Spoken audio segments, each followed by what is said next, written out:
गोविंदराध्याय जन्मे जय जोडल्या करी जन्मनेची प्रार्थना करी श्री कृष्ण कैसाला बाहेरी ऋषी म्हणे ऐक एक चित्त मी नाननी होते दीन सात रमणीचा देखून एकांत देव बाहेर निघाले. ग्रंथ करते श्रीधर स्वामी या ठिकाणी सांगताय माशाच्या पोटामध्ये भगवान श्रीकृष्ण हनुमान आणि अर्जुन 7 दिवस होते, एक आठवडा. आणि त्या माशाच्या पोटामध्ये राहिल्यानंतर न बाहेर आले महाराज. पण कसे ऐकले? रमणीचा शोक ऐकून आपल्या पत्नीचा आक्रोश ऐकला महाराज. बायको रडायला लागले, पत्नीला दुःख झालंय, भगवंताला सहन झालं नाहीये. आणि बायकोचं दुःख त्या ठिकाणी ऐकून भगवंत माशाच्या पोटामधून कसे बाहेर आले ऐका म्हणतात. उठवणे बैसला रमाकांत तो अर्जुन पडिला असे मूर्छित अर्ध शरीर देखला हनुमंत कपी कोपर मीनमुखी. आणि माशाच्या पोटामध्ये होते महाराज भगवान श्रीकृष्ण अर्जुन आणि हनुमंत. 7 दिवस ते माशाच्या पोटामध्ये राहिले. आणि मग भगवान श्रीकृष्ण पोटामध्येच उठून बसले, सावध झाले. पाहिलं तर अर्जुन मूर्छेमध्ये पडलेला आहे. हनुमंत सुद्धा त्या ठिकाणी, हनुमंताचा जो कोपरा होता तो माशाच्या तोंडाला त्या ठिकाणी धरलेला होता. असं या ठिकाणी बोलतात. कृष्णे निज शक्ती चेतवून दोघे केले सावधान तयासी बोले वचन आता बाहेर निघावे. आणि मग भगवान श्रीकृष्ण अगोदर त्या ठिकाणी उठले. उठल्यानंतर न पाहिले तर अर्जुन आणि हनुमान या दोघांना भगवंतांनी सावध केलं, चेतना त्यांची जागृत केली. आणि केल्यानंतर न दोघांनाही त्या ठिकाणी उठवलं, उठून बसवलं त्या पोटामध्ये. असं सांगतात. तव बोली जे मात कुमारे माझ्या कोपराचे नि आधारे बाहेर निघावे जी सत्वरे रथा समवेत युक्तीने. आणि मग हनुमंताने सांगितलं, म्हणले मासा आपल्याला गिळू शकत नाही म्हणले, कारण मी कोपरा आडवा लावला त्याच्या तोंडाला आणि माझा कोपराचं छेदन करून गिळायची ताकद तेवढी माशामध्ये नाहीये. मग मी माशाचं तोंड जी आहे ती माझ्या कोपऱ्यानं आदर केलंय, त्याचे असणारे खालचे वरचे होठ, त्यामुळे रस्ता रिकामा आहे, रथासहित बाहेर निघा असं हनुमंत कृष्ण अर्जुनाला सांगतात. अति सुकुमार मनमोहन तुझ लागेल मीन दशे मनोनी कोपर मुखी जाण मत्स्याची दिदिलाचे. हनुमंताने सांगितलं, भगवंता तुमचं स्वरूप कसं आहे व सुकुमार आहे, तुमचं चरणतळ तुमचं सर्वांग त्या ठिकाणी कोमल आहे. तुम्हाला बाहेर निघताना माशाचा दात लागू नये म्हणून मी कोपरा आडवा लावलाय आणि म्हणून त्या तोंडाला त्याचा कोपरा लावलेला आहे. म्हणून तुम्ही सुखरूपपणे या असणाऱ्या सहित माशाच्या पोटामधून निघा असं हनुमंत बोलतात. रथा सहित नर नारायण निघाले सहित वात नंदन पुढे देखील विस्तीर्ण रम्यस्थान निर्मळ जळ. आणि मग भगवान श्रीकृष्ण आणि अर्जुन रथासहित माशाच्या तोंडामधून बाहेर निघले. ही दोघं बाहेर आल्यानंतर हनुमंत माशाच्या तोंडामधून बाहेर निघले. बाहेर आल्यानंतर पुढे पाहिलं, सुंदर अशा प्रकारचं वन होतं, सरोवर होतं. असं सांगतात. ते येऊनी तिघे जण करीत झाले शुद्ध स्नान अस्वात तुहोन सुवस्त्रे परिधान पैकेरी. आणि मग भगवान श्रीकृष्ण माशाच्या पोटाच्या बाहेर आले तोंडामधून. पुढे सुंदर अशा प्रकारचं सरोवर होतं, रमणीय स्थान होतं. तिथं भगवान श्रीकृष्ण अर्जुन आणि हनुमान शुद्ध अशा प्रकारचं स्नान केलं आणि घोड्याला सुद्धा स्नान घातलं, दिव्य वस्त्र परिधान केले.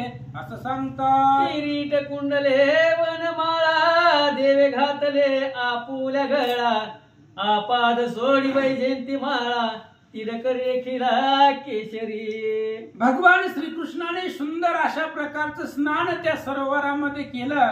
स्नान करून आल्यानंतर किरीट कुंडले मुकुट घातला, गळ्यामध्ये वैजयंती माळ घातली, पिवळा पितांबर नेसला. असं सांगतात. तोची वेश करीत अर्जुन हाती घेतले धनुष्यबाण मस्तकी किरीट विराजमान अक्षय भाता पाठीशी. आणि जो वेश भगवंताचा होता तोच वेश अर्जुनानं धारण केलेला होता. हातामध्ये धनुष्यबाण घेतलं, पाठीमाग भात आहे, त्या भातामध्ये अक्षय बाण आहे, जे कधीच बाण संपत नाहीये अशा प्रकारचा बाणाने भरलेला भाता आणि धनुष्य अर्जुनानं हातामध्ये घेतलं. म्हणतात तो तेथे आला नारद मुनी, तो तेथे आला नारद मुनी, सद्भावे मंदिरा चक्रपाणी. मग तयासी म्हणे निर्जर तरणी, सांगे वर्तमान कैसे ते. आणि मग त्यावेळेस असताना सगळ्यांचं स्नान झालं. त्या सरोवराच्या किनारी 3 जण होते. नारद महाराज इकडे आले, भगवान श्रीकृष्णाला पाहिलं, साष्टांग नमस्कार केला आणि श्रीकृष्णाने विचारलं, महाराज काय झालंय 7 दिवसामध्ये?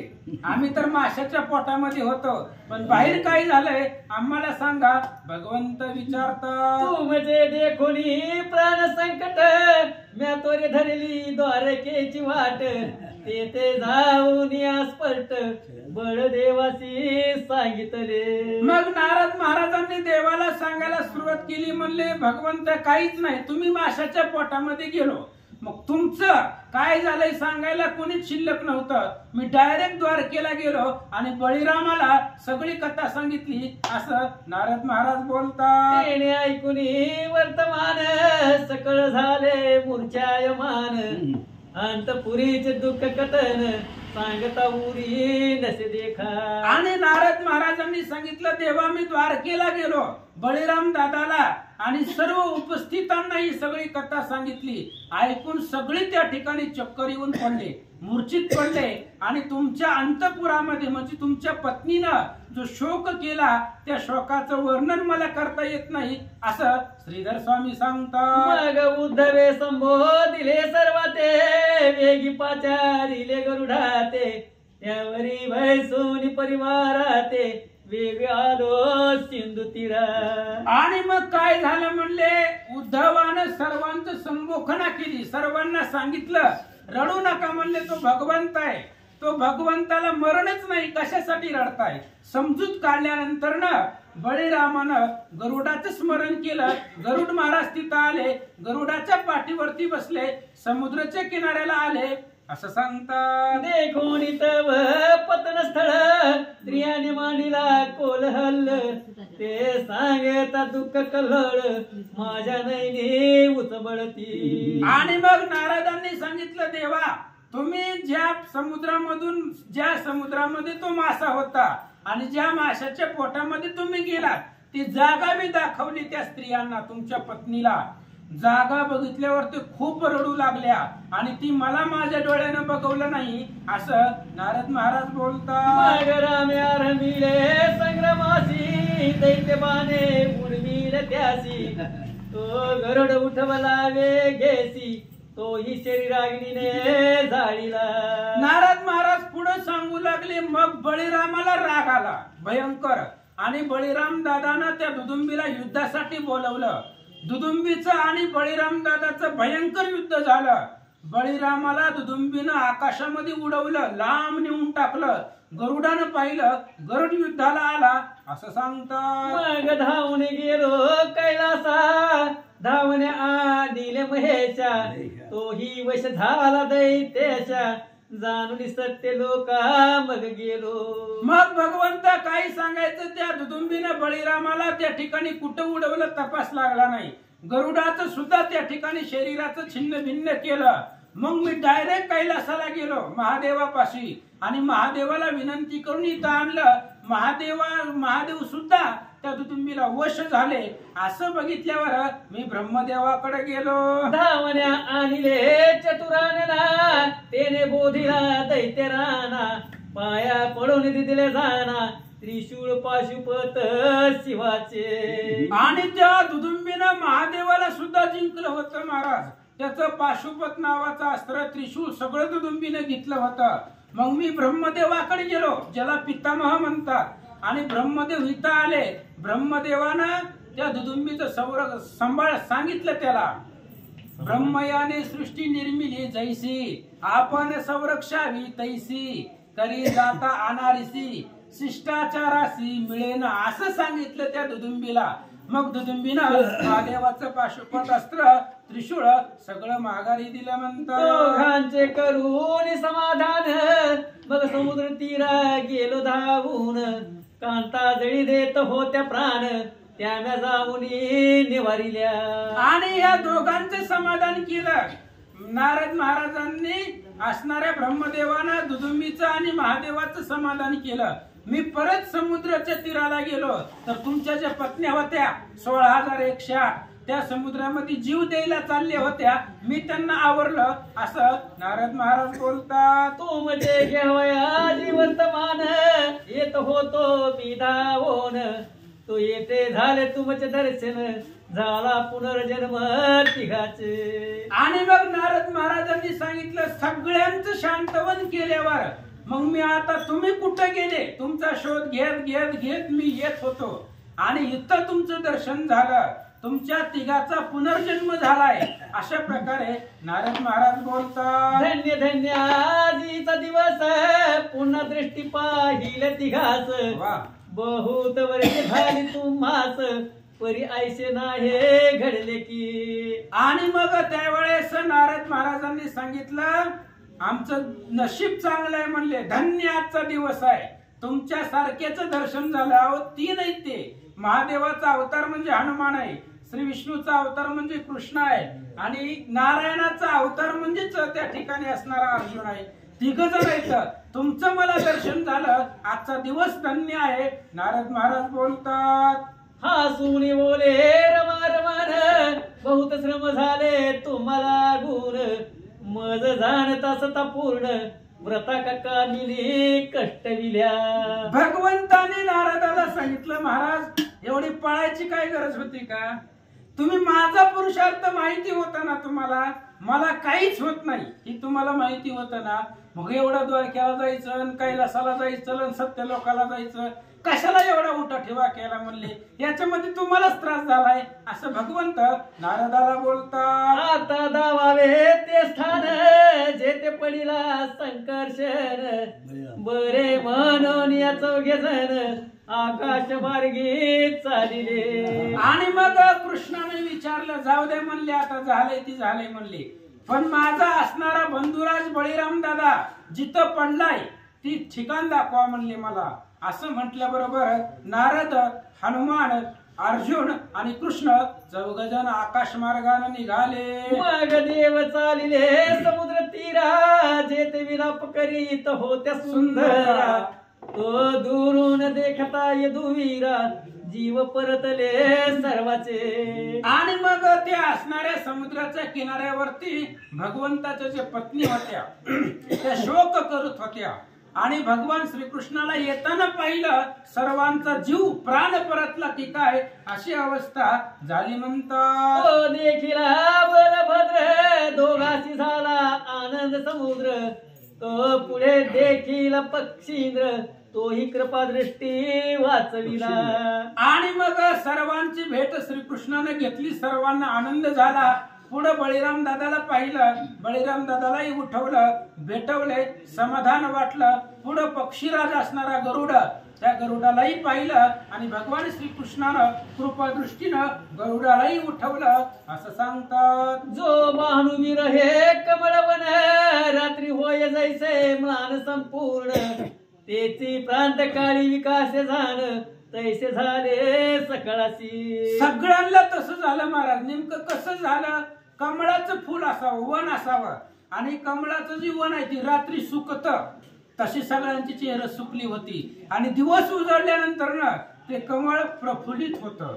तशा प्रकारे भगवंताला पाहिल्यानंतर सर्वांचे चेहरे प्रसन्न झाले असं सांगतात. देवे पाहुनिया कृपा योगे केली सर्वांची शीतळ अंगे. हेमालिंगन देऊन वेगे केल्या सुखमय निज कांता. आणि मग भगवान श्रीकृष्णाने सर्वांनाच त्या ठिकाणी आलिंगन दिलं. पत्नी होत्या बंधू होते प्रधान होते भक्त होते सर्वांना त्या ठिकाणी आलिंगन देऊन सर्वांचं अंग शीतल केलं असं सांगतात. मग तो लीला राघवी लेवला हे त्या रुक्मिणीशी शोधित जाये. तव ती विद्यावस्थेत आहे देखून हरी संतोषला. आणि मग भगवान श्रीकृष्ण सर्वांना भेटलं, पण रुक्मिणी कुठं दिसत नव्हती. रुक्मिणीला शोधत शोधत भगवंत निघाले. भगवंताने रुक्मिणीला पाहिलं. विदेही अवस्थामध्ये रुक्मिणी माता होत्या, कारण रुक्मिणीला सुद्धा माहिती होतं देवाला काहीच होत नाही, म्हणून ती शोक करत नव्हत्या, दुःख करत नव्हत्या, काहीच नव्हतं. रुक्मिणीने भगवंताला पाहिलं, आनंद झाला. म्हणतं ती स्थिर बैसुनी उत्तम स्थानी लक्षितासी निज वस्तू ध्यानी तो पुढे देखील चक्रपाणी सुस्मित वदनी झाली. आणि महाराज यांच्यामध्ये फरक आहे. सगळ्या असणाऱ्या स्त्रिया दुःख करत होत्या, रडत होत्या, जीव देतो म्हणत होत्या, त्या समुद्रामध्ये पडण्याचा प्रयत्न करत होत्या, पण रुक्मिणी एकांत स्थानामध्ये बसून भगवंताचं ध्यान करत होत्या. रुक्मिणीला माहिती होतं कुठं जरी गेलं तरी संध्याकाळी घरी येते. भगवान श्रीकृष्ण कुठं जाणार आहेत, माघारी येणार आहेत. आणि भगवंत आल्यानंतर रुक्मिणीचा चेहरा प्रसन्न झाला असं सांगतात. ती घालू पाहे लोटांगण तो देवे दिधले आलिंगन येरी करी तसे निंबलोन टाकीत ओवाळून निजबुद. आणि मग भगवान श्रीकृष्ण आल्यानंतर रुक्मिणी उठली, भगवंताच्या पाया पडावं म्हणून खाली वाकल्या. त्यावेळेस भगवंताने तिच्या हाताला धरलं आणि कडकडून आलिंगन दिलं असं सांगतात. तो कृष्ण दर्शनाचा आनंद वर्णिता भागले शेकमुख वृंद ते चतुरानन झाला मती मंद मग प्राकृत जनाची मती काय. आणि भगवान श्रीकृष्ण सर्वांना भेटले आणि भगवंत भेटल्यानंतर काय आनंद होतो, या आनंदाचं वर्णन करायला हजारो मुखाचा शेष सुद्धा समर्थ नाही. त्याला सुद्धा त्या आनंदाचं वर्णन करता येत नाही. मग मी तर माणूस आहे, एका मुखाने किती वर्णन करावं असं ग्रंथकर्ते सांगतात. कृष्ण दर्शनांचे सुखापार ते मनवाचे नव्हे गोचर तव पूर्वजांचे भाग्य थोर ते सुख जयाचे खेळवणे. अहो भगवान श्रीकृष्ण दर्शनाचं सुख अपार आहे. श्रीराम देखावया दृष्टी पाहिजे तर भाग्याची या कोटी अरण्यकांडामधली ओवी. अहो कोट्यवधी जन्माचं भाग्य लागतं तेव्हा भगवंताचं दर्शन होतंय. आणि रोजच भगवंताचं दर्शन ज्यांना होतंय तीही कृष्णाचं परिवार आहे. म्हणजे भगवंताचं दर्शन झाल्यानंतर जे सुख मिळतं त्या सुखाला घरामध्ये खेळणं करून ठेवलेलं ही कृष्णाचं परिवार आहे असं सांगतं. मग देव बोले बळरामासी तुमच्या कृपेने भयन से कोणासी गरुड पृष्ठभय सोनी सकारासी वेगे द्वारकेसी घेऊन जावे. आणि कृष्णाने बळीराम दादाला सांगितलं, दादा एवढ्याला मीची काय गरज होती म्हणली हो. अहो तुमचा आशीर्वाद आमच्या पाठीमाग आहे, तुमच्यासारखे बंधुराचे पाठीमाग असल्यावर आम्हाला कशाची भीती आहे. म्हणून आता जेवढा परिवार तुम्ही घेऊन आलाव तेवढा सगळ्या गरुडाच्या पाठीवरती बसवा आणि रिटर्न अयोध्येला द्वारकेला घेऊन जावा असं सांगतात. श्री हरी म्हणे भुजंगारी यासी पावोनी द्वारकापुरी मग पाताळासी जाऊन झडकरी अमृत वेगी आणावे. आणि मग भगवान श्रीकृष्णानं गरुडाला सांगितलं, म्हणले गरुडा लवकरात लवकर द्वारकेला जायचं, लगेच माघारी यायचंय. आपल्याला गडबड आहे म्हणले, पाताळामध्ये जायचं आणि अमृत आणायचं. अमृत का आणायचं, बाकीचे सैन्य मेले दुदुंबीच्या हातामधून सगळं सैन्य मेलेलं होतं, त्या सैन्याला उठवायचंय. उठवता कृष्णाला बी आला असतं महाराज. कोणाशी न कळे जनी नामामृत संजीवनी तो प्रत्यक्ष असता अनुदिनी व्रथाभिमानी कष्टाती शक्ती मधली बोवे. भगवंताला सुद्धा उठवता आलं असतं, पण आता शेष महाराजांना मोठेपणा द्यायचा आहे, त्यांच्या हातून कार्य करायचंय. म्हणून भगवंत गरुडाला सांगतात, ऐका खगेंद्र आज्ञा वंदून शिरी सकळ बैसवनी पृष्ठीवरी मनोवेग टाकून अधुरी द्वारकापुरी तो पातला. भगवंताची आज्ञा झाली. गरुड महाराजांनी भगवंताला नमस्कार केला, पाठीवरती सर्वजण बसवले, मनाच्या वेगाला पाठीमाग टाकलं, द्वारकेमध्ये पोहोचले. तो हनुमंत विनवी श्रीहरी ते आम्ही जाओ की या सांगते ऐसे ऐकता रमेश वदनाते हास्य आले ते काळी. मग हनुमंतानं सांगितलं देवाला, म्हणले बास, ही अश्वमेध यज्ञ बास म्हणले, आता मी बी ह्याच्या बरोबर द्वारकेला जाऊन राहतो म्हणले, कवर तुमच्या पाठीमाग कष्ट सहन करायचे, असं हनुमंत देवाला बोलतात. म्हणे लक्ष्मण प्राण दान शूरा, हे काय बोललासी सीता शोक हरा, मज शोधणे लागेल सकळ समरा, माझी भक्त रत्ने विखुरली. आणि मग त्यावेळेस भगवंतानी सांगितलं, हनुमंता आम्हाला सोडून जात असतेत का? अहो आम्हाला भक्ताशिवाय करमतच नाही, तेही प्राण परवते आवडते मज निरुते, जे भक्त चरित्राते प्रशंसित ज्ञानेश्वरीत आहे. मला तेच आवडतात जे भक्ताच्या पुरुषार्थाचं वर्णन करतायत, आणि तुम्ही माझे परम भक्त आहेत, तुम्ही आम्हाला सोडून कुठं जाता, असं भगवंत हनुमंताला बोलतात. जरी तयाशी जाऊ सांडून तरी बुडाले भक्त वत्सल पण, माझ्या भक्तीच्या गदमय मान तेही बुडून जाईल पै. आणि त्यावेळेस सांगितलं गेलं की जाता येत नाही म्हणले, कारण भक्त आहे माझा, तो परम भक्त आहे, आणि भक्ताला सोडून जाता येत नसतं असं सांगतात. मी त्याग करीन स्त्रीपुत्राचा, देह त्यागीन काय मानव्याचा, परित्याग न करीन भक्तांचा, प्रमाण त्यासी मात्र चरण. आणि भगवंताने सांगितलं, श्रीकृष्णानं हनुमंताला सांगितलं, आईची शपथ घेऊन सांगतो, कारण प्रमाण साक्षी आहे मातृचरण, आईच्या पायाची शपथ घेऊन सांगतो. श्रीकृष्ण म्हणताय, मी कदाचित बायकोचा त्याग करीन, परिवाराचा करील, पण भक्ताशिवाय मला करमत नाही, करमतच नाही महाराज. युद्धकांडाच्या 12व्या अध्यायामध्ये उभे, स्त्रिया सिद्धी आईशा जाण, असंख्य मिळतील संपूर्ण, तैसा न भेटे सखा लक्ष्मण, सांडीन प्राण या लागी. रामाने सांगितले, स्त्रिया हजारो भेटतील हो, पण लक्ष्मण सारखा भाऊ परत भेटणार नाहीये. तसं सांगतायत, लक्ष्मण भक्त आहे, हनुमंत तूही भक्त आहे, तुझ्यासारखा भक्त मला भेटणार नाही, भक्तासाठी मी काही करू शकतो, असं श्रीकृष्ण हनुमंताला बोलतात. हे काय बळ असे दैत्याचे, म्या कौतुक दाविले मायेचे, महाकाळाशिवाय मशकाचे कोणीतरी देखिले. आणि मग श्रीकृष्णानं हनुमंताला सांगितलं, हनुमंता काय वाटतंय तुम्हाला काढलेल्या प्रकरणावरनं, ही सगळं दुदुंबीने केलं असं वाटतंय का?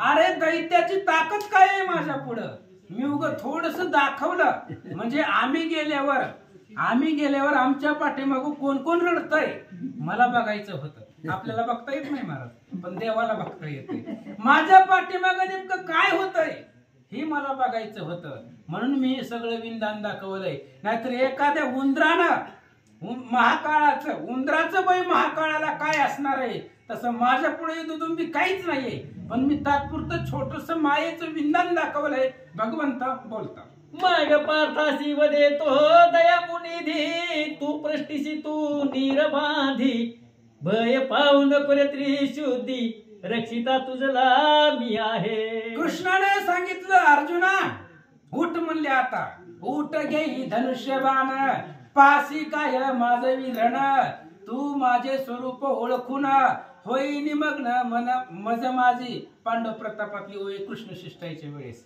अरे अर्जुना कशाला घाबरतो म्हणले, उठ, हातामध्ये धनुष्यबाण घे, पाठीमाग ते असणारा भाता घे, आणि दुदुंबी बरोबर लढ, आता मी तुझ्या पाठीमाग आहे. श्रीकृष्ण अर्जुनाला बोलतात, धनुर्धर म्हणे मुकुंदा, मी निस्तारलो सर्व आपदा, त्यात प्रसाद गोविंदा, बहुत मातेन बोलवे. आणि मग अर्जुनाने सांगितलं, देवा आजपर्यंत आम्हाला विजय मिळालाय ती तुझ्यामुळेच मिळालाय. पाहते पांडव अखंड वनवासी, परित्या देवासी आठवीती, म्हणून विजय आहे. तुमच्या चरण आमच्या असणाऱ्या त्या ठिकाणी मस्तकाला आहेत, म्हणून आम्हाला विजय आहे. आजपर्यंत आम्हाला विजय तुमच्यामुळे मिळाला. अर्जुन महाराज देवाला बोलतात, मग म्हणे कनकपूर 10 करा, रागवरी सुत जीवन हरा, तू चिंतो निराम पद कल्हारा, निर्भय बैसे ध्वजा अग्री. किती बी अवघड शब्द येऊ दे महाराज, काहीच टेन्शन नाही. त्यावेळेस असणाऱ्या अर्जुनाने सांगितलं, हनुमंता उठा म्हणले, उठा, ध्वजाच्या रथावरती, त्या रथाच्या ध्वजावरती बसा, आपल्याला युद्धाची तयारी करायची आहे. अर्जुन महाराज हनुमंताला बोलतात, मग पवन सूत संतोषला जाऊन ध्वजा अग्री बैसला, रती श्वेत वाहनाशी शोभला, देव बैसले धुरेसी. आणि मग त्यावेळेस अर्जुनाने सांगितल्याबरोबर हनुमंताने उड्डाण केलं, रथाच्या वरती ध्वजावरती जाऊन बसले. अर्जुन रथावरती बसले, भगवान श्रीकृष्ण पुढे बसले. असं सांगतात, बळराम गेला द्वारकेसी, देव चालले दैत्य नगरासी, ओ दुरोण देखील दैत्य सैन्यासी, भय देवासी कपी सांगे. आणि मग भगवान श्रीकृष्ण, अर्जुन आणि हनुमान तिघजण रथावरती बसले. बळीराम दादा सगळं आलेलं सैन्य घेऊन द्वारकेला गेले. आणि अर्जुन कृष्ण रथ चालवत असताना हनुमंतानं बघितलं ते दुदुंबीचं सैन्य. मग कृष्णाला सांगितलं, कृष्णा कसं करायचं म्हणलं, एवढं सैन्य आले. कृष्ण म्हणले, आता किती बी होते म्हणले, आता घाबरत नाही वाचत. सैन्य दिसते दुदुंबीचे, पाहता धैर्य भंगले साचे, नवल लाघव दैत्य मायेचे, या लागी दुरुनी जावेजी. आणि हनुमंतानं सांगितलं, कृष्ण रस्ता बदला म्हणले, चेंज करा म्हणले. पुढं दुदुंबीचं सैन्य आहे म्हणले, आपण तिघ एवढीशे कसं आपल्याला ते एवढं सैन्य ऐकायचंय. अरे सैन्य बघितलं तरी माणसाचं धैर्य खचत. एवढं सैन्य आहे म्हणले, कृष्णा पाठीमाग रथ फिरवा, दुसऱ्या रस्त्यानं जाऊ. हनुमंत कृष्णाला बोलता, हरी म्हणे तू भय हरले रामाचे, तो तू भय धरसी दैत्याचे, न कळे वैभव काळाचे, म्हणून हासे खदखदा. कृष्ण हसू लागले महाराज हनुमंताचं ऐकून. हनुमंत सुद्धा घाबरत नव्हते, पण विनोदानं बोलत होते. कृष्णानं सांगितलं, हनुमंता अहो रामाची भीती तुम्ही घालवली, रामाला तुम्ही सह्य केलंय, आणि या दुदुंबीला काय तुम्ही घाबरताय. असं भगवान श्रीकृष्ण म्हणून हनुमंताकडे पाहून हसू लागले. हटेच भोज कोट पुरा समीप, वेग आला द्वारकाधीप, पार्थाची म्हणे तुम्ही सुखरूप, येथे असावे दोघांनी. आणि मग त्या भोजकोट नगराच्या जवळ किती गजन आले महाराज रथ घेऊन, आणि नगराच्या बाहेरच विशीवरती रथ थांबवला. आणि श्रीकृष्णानं अर्जुन आणि हनुमंताला सांगितलं, आता तुमचं काम नाही म्हणले, मी एकटाच जातो म्हणले. एकटा जाऊन त्या दुदुंबीला मारून येतो, पण मी माघारी येईपर्यंत तुम्ही इथं थांबा. श्रीकृष्ण त्यांना बोलतात, एकदा मरून तिघे वाचलो, कष्ट दुःखानं उतरलो, पुन्हा या मरणस्थळाशी आलो, नेने भ्रमलो पूर्व कर्मे. कृष्णाने सांगितलं, एकदा मेलो होतो म्हणले, पण वाचलोय नशिबानं. आता परत आपण इथं आलोय, पण इथं आलो म्हणून कार्याला टाळून जमत नाही ना. तुम्ही इथं थांबा म्हणले, आता मरण जरी असलं तरी स्वीकारायला तयार आहे, असं या ठिकाणी बोलता. मी एकलाच पुढे जाईन, त्या दुदुंबीत संवारीन, तुम्ही कौतुक पहा दुरून, ऐकून बोले कपित्या ते. आणि श्रीकृष्णानं हनुमंत आणि अर्जुनाला सांगितलं, तुम्ही इथंच थांबा म्हणले, मी एकटाच जातो त्या दुदुंबीला मारून येतो. कृष्ण सहज बोलतात महाराज, एकटा जातो आत्ता त्या दुदुंबीला मारून येतो. हनुमंतानं ऐकलं, काय बोलतात ऐका. जेने सर्व सैन्याचा भरला घोट, हे आपुले नेत्री देखील स्पष्ट, जाणून पुन्हा तीच धरावी वाट, हे तो कौतुक कर्माचे. हनुमंतानं सांगितलं कृष्णाला, म्हणले देवा कसं तरी वाचलाय ना म्हणले, एकदा त्या माशाच्या पोटातनं बाहेर आला म्हणले ना, 7 दिवसानं का व्हायना, माघारी येणं महत्वाचं आहे. 15 दिवस राहू द्या, पण जिवंत माघारी आला. मग आता त्या दुदुंबीनं सगळ्या सैन्याला मारलंय, महादेवाला जिंकलंय, गरुडाला जिंकलंय, बळीरामाला जिंकलंय, आणि असा असणारा तो दुदुंबी आहे. एकदा आपण त्या वाटेने घेऊन पराजय झालाय आपला, आणि आता त्याच वाटेनं जात आहे, असं हनुमंत कृष्णाला बोलतात. देव म्हणे न लगे वैभव, येते पाहिजे बुद्धीला घव, जेने अनायासे दैत्य पुंगव, मरेला ऐसे साधीन. कृष्णानं हनुमंताला सांगितलं, हनुमंता एवढं दळ होतं आपल्याकडं, पण त्या दळाचा काय उपयोग झाला का. इथं ताकदीचा उपयोग नाही म्हणले, इथं बुद्धीनं काम करावं लागतंय, इथं बुद्धीची ताकद चालतंय म्हणले. तर मी एकटाच जातो, त्या दुदुंबीला मारून येतो. श्रीकृष्ण हनुमंताला बोलतात, देवे सोडिले निज थोरपण, स्वरूपे झाला दिव्य ब्राह्मण. भव्य धोत्रीने सोन, द्वादश टिळे रेखिले. भगवान श्रीकृष्णानं मोठेपणा सोडला महाराज. आपण जी भगवंत विसरून गेले, सोडून दिला आणि दिव्य अशा प्रकारे ब्राह्मणाचा वेश धारण केला. त्या ठिकाणी धोतर गुंडाळलेलं होतं, अंगावरती 12 असणारे त्या ठिकाणी गंधाचे टिळे लावलेले होते. असं सांगतात, गळा रुद्राक्ष स्फटिक माळा, भाळी गवगवीत केशर टिळा.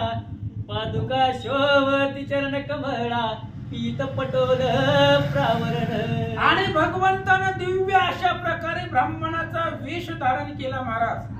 आणि गळ्यामध्ये 12 अशा प्रकारच्या त्या ठिकाणी रुद्रमाळा होत्या.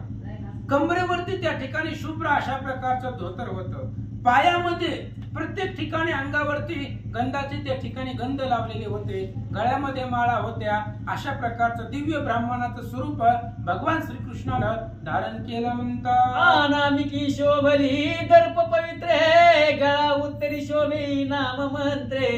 पाद पर्यंत रुळती शुद्ध धोत्रे, करांगुळी स्मरणी फिरवित. 2 तुकडे घ्या.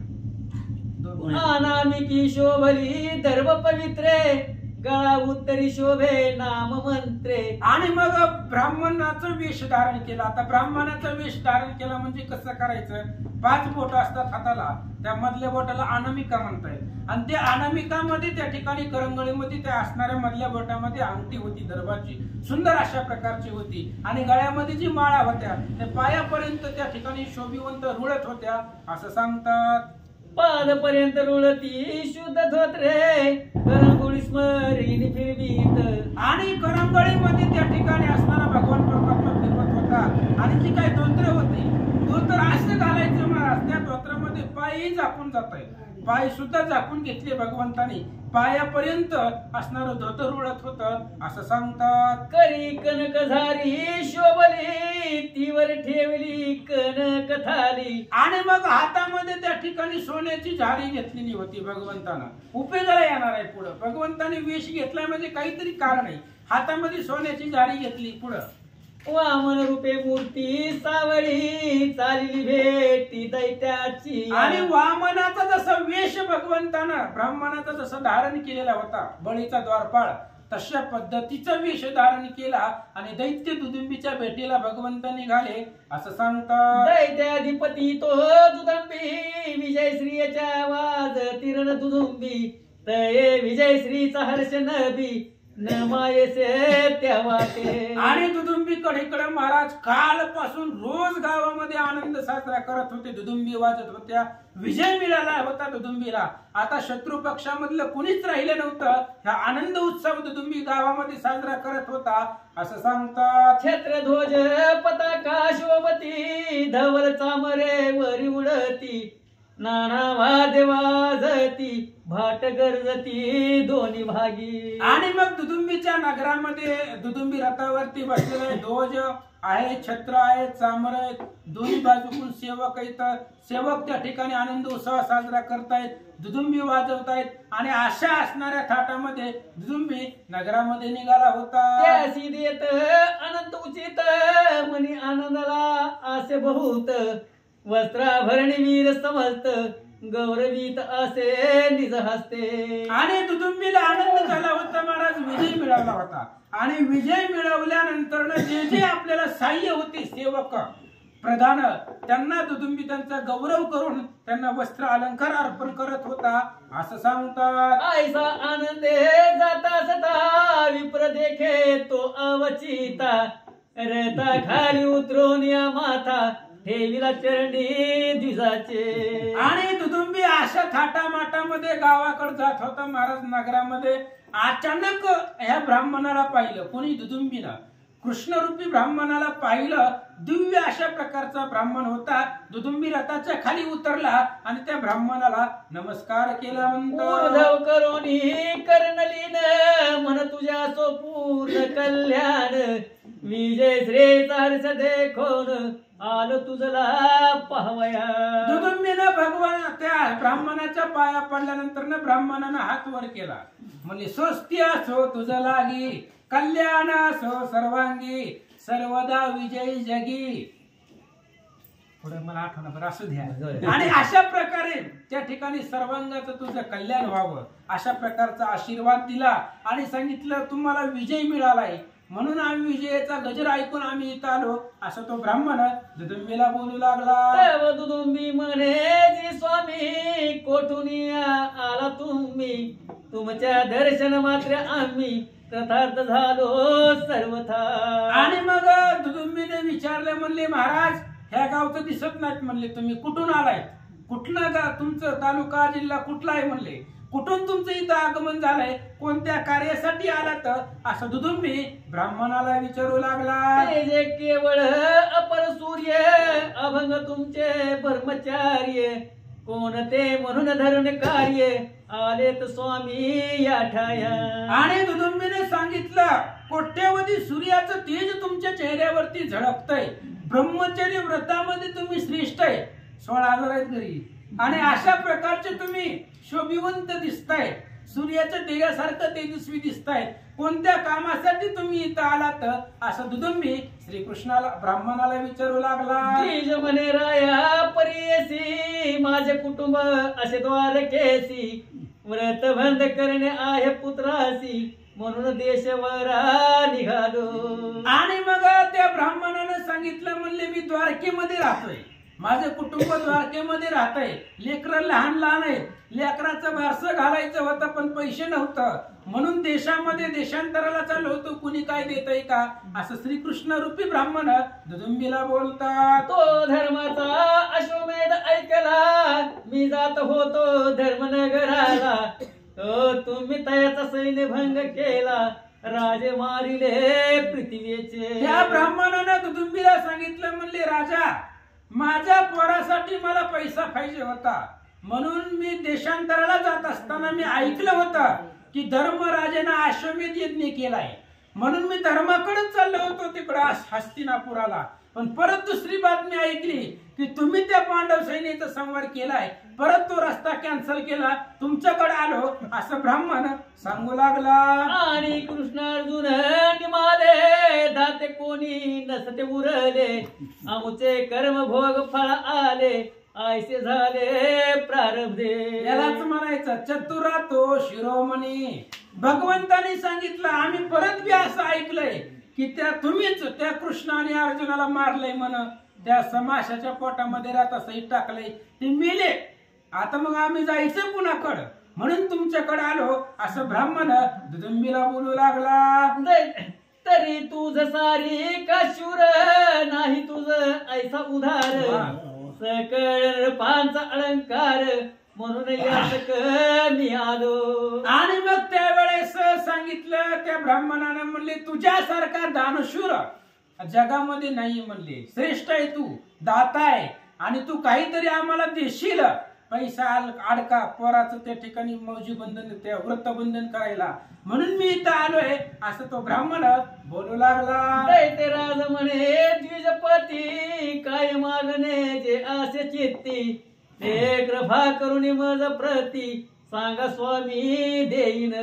आणि मग दुदुंबीने विचारलं म्हणले महाराज काय पाहिजे तुम्हाला, कशाची अडचण आली संसारामध्ये, काय कमी पडलं सांगा म्हणले तुम्हाला. आता देवाला काय कमी पडणार आहे महाराज, लक्ष्मीचा नवरा आहे आणि ते असणार आहे, तुम्हाला काय कमी पडलं सांगा म्हणले, आताच्या आता देतो असं दुदुंबी ब्राह्मणाला बोलू लागला. तयासी मागेल काय ब्राह्मण, ते पुढील प्रसंग निरूपण आहे ते ऐकावे सावधान, म्हणे श्रीधर श्रोत्या. श्रीधर महाराजांनी श्रोत्याला सांगितलं, श्रोत्यांना आळस आला असेल, कटाळा आला असेल, घरी जायचं असेल म्हणून बस भगवान श्रीकृष्ण दुदुंबीकडे गेले. आता गेल्यानंतर ना ब्राह्मणाच्या रूपामध्ये श्रीकृष्ण दुदुंबीला काय मागणार आहेत उद्याच्या प्रसंगामध्ये सांगतो, ऐका.